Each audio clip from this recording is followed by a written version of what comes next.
მოგესალმებათ, აზი ანა, შინაურულის ავტორი. თქვენ უყურებთ ყველაზე მარტივ რეცეპტების არხს YouTube-ზე. დღეს ერთად მოვამზადოთ ფენოვანი ხაჭაპური. მარტივად და სწრაფად ეს ფენოვანი ცომი არა მარტო ხაჭაპურისთვის, არამედ დესერტებისთვისაც არაჩვეულებრივია. მას ასე 300 მლ თბილ წყალში გავხსნათ 1 ჩაის კოვზის საფუარი, 1/2 ჩაის კოვზი მარილი და 2 სუფრის კოვზი ზეთი. აქვე ჩავყაროთ 600 გრამი ფქვილიც. ცომი მოვზილოთ 5 წუთის განმავლობაში.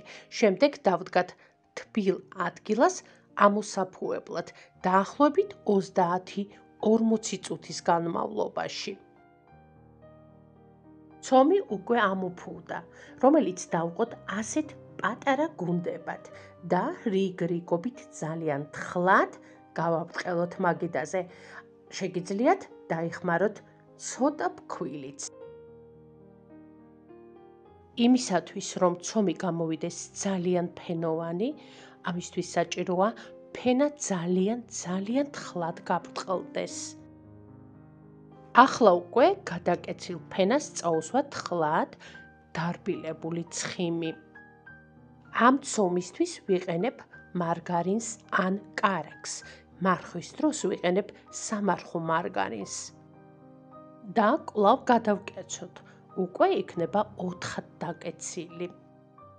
რომელსაც ერთ მხარეზე დავადოთ ყველი, ხოლო შემდეგ მეორე მხარე გადავაფაროთ ზემოდან.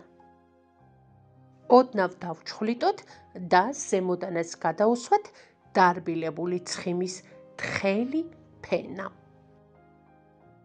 ღუმელი კი წინასწარ გავახუროთ 200 გრადუსზე და გამოვაცხოთ ჩვენი ფენოვანი ხაჭაპური.